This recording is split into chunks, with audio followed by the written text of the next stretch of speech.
Samahan niyo po kaming lumipad kasama ang aming team. Paano niyo po napapaganda ang kondisyon ng ulo?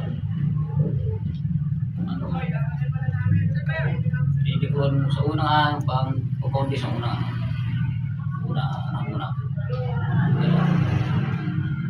Pupurgahin mo muna siya.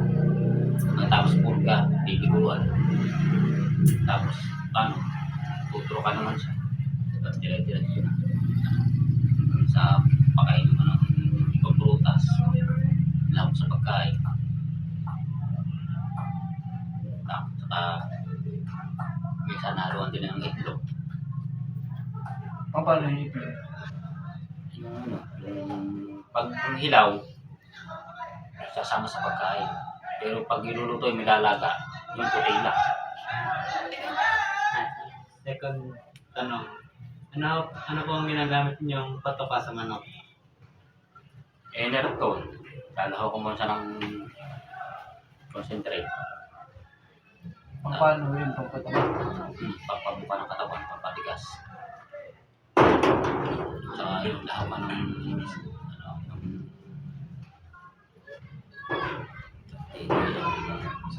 saging, isa pa. Yung mga mga tinuturok na gano'n. Texal. Tapos mayroong panak ng nalaman ng bilang yun. Bisa naman, yung tinatawag sila ibang gamot eh. Dr. Blues ba yun? Dr. Blues. Hindi 50 o pinapain niyo. Ang tanong, nasa tanong class. May mga bawal bang gawin bago ilaban naman? Bago mo ilaban man, parang mga 5 days bago mo ilaban, kailangan nakakiping mo yun.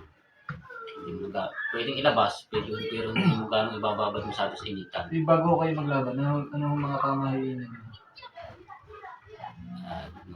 Kailangan pag maglalaban ka, yung pag-aalis ka ng bahay, kailangan ayos sa asawa mo, ilang maglalabang ka mo, saka parang wala nagtatalo-talo sa bahay. Walang magkakaaway. Karo di ano ba yung pinaka-diskarte niya sa pagbabaka? Siyempre, magtinda. Pagpatay.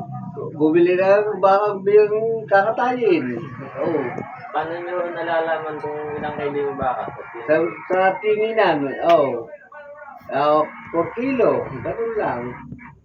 Bago sa tumbuka, kung kaya nyo tumbukin at marunong kayong tumingin ng kilo sa naka-live, hindi, pwede. Kung hindi naman, timbangan. Paano niyo nasasabing maganda ka rin ng baka? Siyempre, hipuin mo kung mataba kung payat. Kung labas ang buto, payat yan. Oo. At baka walang buto, puro laman, di mataba yan. Oo. Paano diskarte niya sa pagtitinda? Aba, hindi diskartihan lang. Kailangan may approach sa sa manabili, marunong kang mag-sell stock, marunong kang dumiskarte kung anong parte ang bibilhin, tatanong mo, i-interviewin mo. Yun. Paano kayo natubo dun sa tinitinda niya? Aba, edi sa timbangan, halimbawa, tumimbang yan ng 150.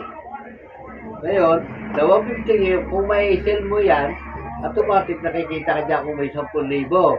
Ngayon, kung hindi mauubos, ka lang mawawala yung kapital mo, mapapalagay sa freezer. Kailangan kaunting diskarte sa pagtitinda.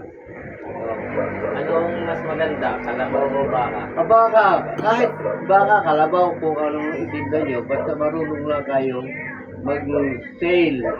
Importante yun approach sa mga mamimili. Hindi pa tulog-tulog. Anong mas magandang tumubo? Baka o yung kalabaw? Ay, kalabaw, kailangan mo, wala ang tutubuan mo diyan. Dahil sa materialis na lang, sa iyo na yun Iyo na yun. Yung katawan, may sale mo, okay na doon sa kapital mo. Pati gastos mo, nandun na. Di ang kuhan mo lang yung laman loob, mga materyales, yun ang para sa iyo. Kaya mas maganda ang tubo dyan sa kalabaw. Ang baka, mahal kasi. Okay po. Tapos Unang tanong, anong mga ginagawa mo para maiwasang magkasakit ang hayop? Kung paulanan, para di malagnat. Hindi ka mo ka magandang lugar. Magandang pwesto ka. Kompleto sa painom, Minsan marami makakain. ganda sa sugan sa madamo, Mas gano'n, gumanda katawan ko. Ano? para hindi magkasakit. Ito naman po pangalan tanong. Ano yung mga teknik na ginagamit mo upang mapaamo ang mga hayop? Lagi mong haplos-haplosin ng katawan. Paligo lang. Paliguan mo siya araw-araw. Tapos, pag yung tapos ligo, haplasin mo yung kanyang mga katawan. Nandito umami. Magpapaamod din po ba gamit ano? Kung pinapakain natin. Oo. Pero ano talaga, ang ano talaga sa Mas, hayop, mas-mati. Parang yung tutam.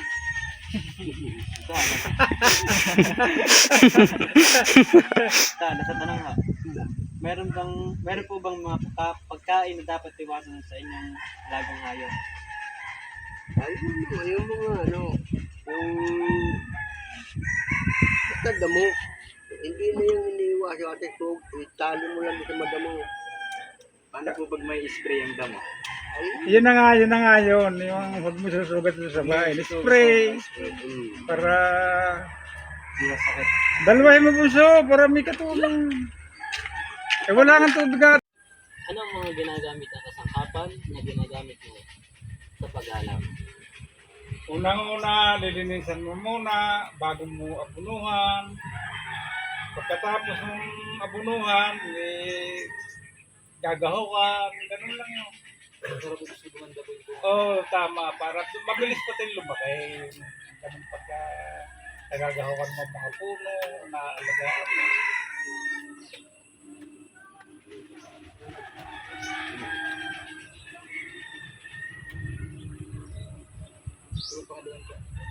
Paano po pinapanatiling malusog at mabuo ang iyong mga halaman?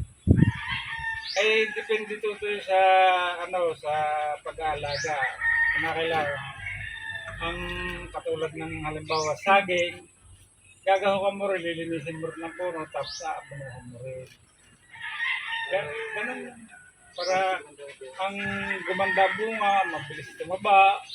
Kasi yung 45 days, talagang 45 days lang yun. Pagka alis mo ng puso, bumila ka ng 40 days, pwede mo nang tibayin yung pagka naka 40 days. 40 araw yun eh. Yun, pwede mo nang tibayin yun. Hindi pataba na talaga yun. Kaya yun eh, kinakailangan malinis. So, may gahong din, may abuno. Ano naman pong maganda po magtanim? Ang magandang tanim ay Abril. Buwan ng Abril. Bago pumatak ang ulan, kinakailangan nakatanim na yun. Para pagpatak ng ulan, magkakaulan na yun. Diretso na paglakay. Ngayon, bukas, at magpakailanman.